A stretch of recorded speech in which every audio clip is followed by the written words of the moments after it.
Сәлеметсіздер ме оқушылар? Бүгін бізде әдебиеттік оқу сабағы.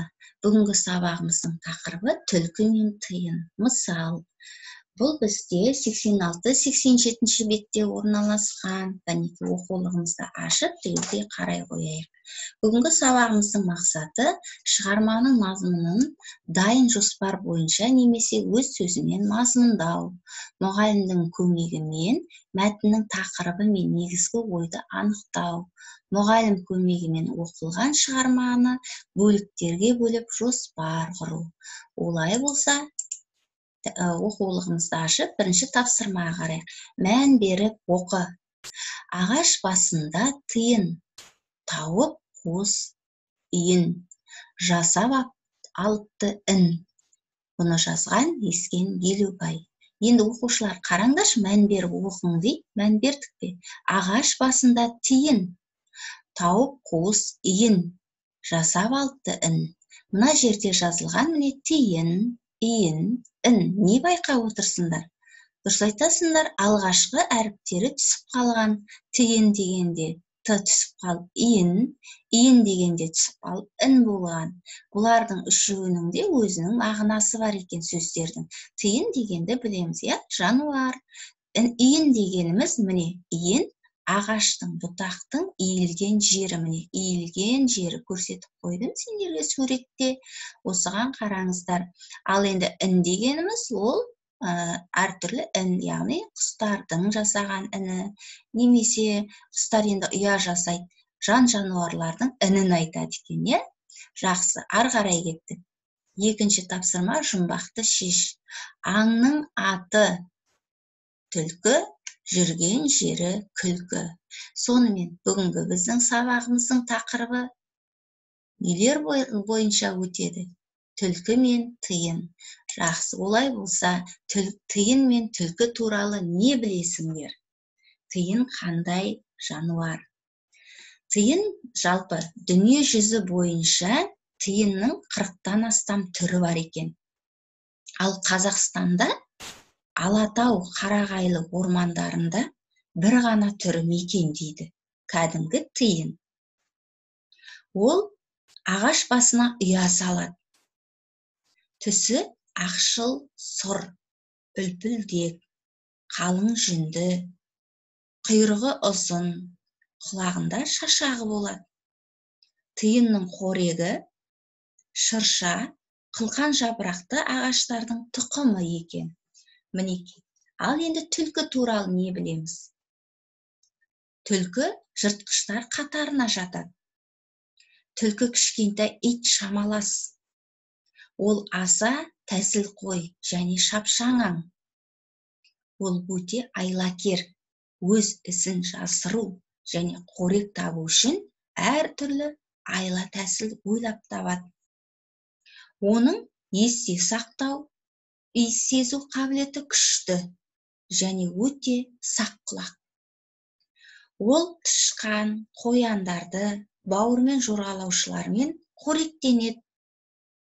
Аң аулауға кеш бата не түнде шығады екен.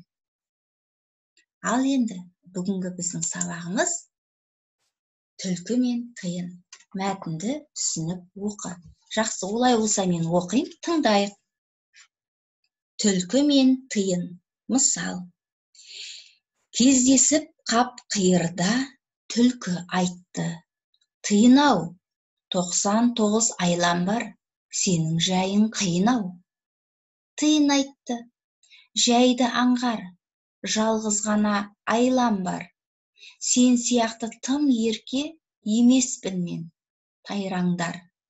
Олар сөйтіп тұрғанда, қасқыр жетті бұл маңға. Тиын талға өрмелеп, түлкі қалды тырбаңдап. 99 айлалы түлкі бірден жайрады.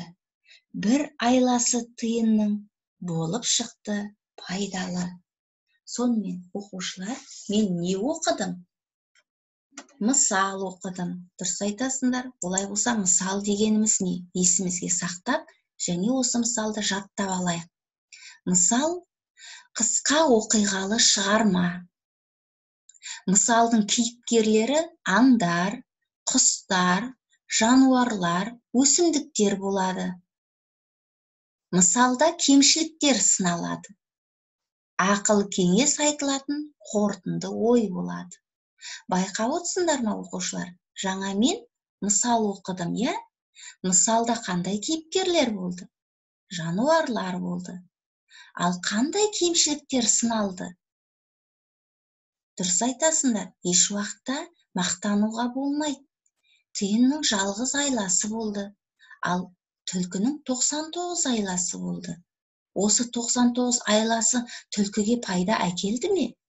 Жоқ, ал тиын болса, бір айласымен пайдалы, яғни ағашқа өрмелеп, өзінің жанын сақтап қалды. Ал енді сонымен қатар ақыл кеңес айтылатын қорытынды ой болады. Қазір ол қорытынды ойды сабақ соңына келгенде талқылаймыз. Осы мысалды кім жазды? Яғни авторы Абдрахман Асылбеков. Абдрахман Асылбеков кім? Ол 1 мамырда 1938 жылы Жамбыл облысы Талас ауданы Үш Арал ауылында дүниеге келген екен. Балаларға арналған алғашқы өлеңдер жинағы 1961 жылы жарық көрді. Осы уақытқа дейін 31 жыр жинағы бар. Ол кісі ақын әрі сатирик екен. Жақсы, олай болса 6-шы тапсырмаға қарайық. Оқулығымызды ашайық, 88-ші бетті. Кестені мысал бойынша толтыр. Мәтін неге мысалға жатады деп ойлайсың? Сонымен, мәтін неге мысалға жатады? Себебі ол мысалда жан-жануарлар туралы, яғни айтылған, немесе жан-жануарларды адам кейпінде сөйлеткен. Байқап отырсыңдар ма? Ол жерде адамның кемшілігі, ол жерде адамға ақыл кеңес береді, сынайды, мінекей. Сонымен, бүгінгі мысалда кімдер бар, нелер бар? Кейіпкерлерді атайық. Түлкі, тиын, қасқыр. Дұрыс айтасыңдар. Сонымен, жалпы біздер түлкінің 3-4 айласын атадық. Түлкі айлалы жануар, білеміз, е? Олай болса, оқыған ертегілерімізден айтып көрейікші. Түлкі қарғаны алдайды, е? Ірімшігін алып кетеді. Ешкіні алдайды. Яғни құдықта мол су бар деп, суға түсіріп кетеді. Құдықтың ішіне. Арыстанды алдайды, яғни ешектің миын шақып берем деп, өзі жеп қояды, сорып. Мінекей осының барлығы түлкінің айласы. Тиынның жалғыз айласын ата. Тиын ағашқа өрмелеп шығып кетуі. Мінекей жалғыз ғана айласы. Осы мысалда қорытынды ой айтылған жолдар. Бір айласы тиынның болып шықты пайдалы. Мінекей, жалғыз ғана айлалы тиын өзінің пайдасына жетіп отыр. Енді бүгінгі сабақта не түсіндік? Мына мақалға қарайықшы. Айла 6, ақыл 7. Осы мақалда не түсіндіңдер? Яғни айла 6 болғанмен, ақыл 7. Адам айламен де өмір сүреді, бірақ ақылды болу керек деген мағынаны білдіру керек. Еш уақытта мақтануға болмайды, яғни ақылды болу керек. Мысал дегенді қалай түсіндің? Яғни ол мысалды сіздер үйден жаттап аламыз, ережесін. Жақсы. Сонымен бүгінгі сабақ сендерге ұнады ма? Егер сабақ ұнаса, мынандай смайли қойып кетеміз.